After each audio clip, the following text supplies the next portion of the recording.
बिस्मिल्लाहिर्रहमानिर्रहीम।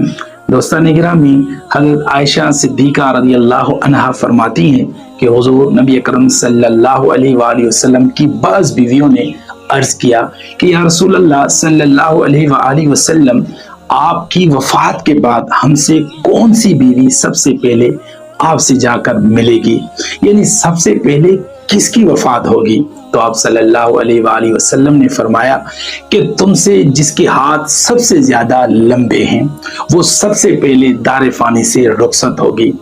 दरियाफ्त करने वाली बीवियों ने इस बात का ज़हरी मतलब समझा और एक बांस लेकर सबके हाथ नापने लगी। नतीजन हजरत सौदा के हाथ सबके हाथों से ज्यादा लंबे निकले और यही समझ लिया गया कि सबसे पहले हजरत सौदा की वफात होगी।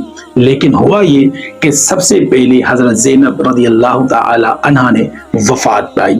लिहाजा अब पता चला कि सबसे पहले वफात पाने वाली के हाथों के लंबे होने का मतलब ये न था कि नापने में हाथ लंबे होंगे, बल्कि लंबे हाथों का मकसद सदका करना था। और सबसे पहले हजरत ज़ैनब की वफात हुई और वो सदका करने को बनिस्बत दूसरी बीवियों के ज्यादा पसंद करती थी।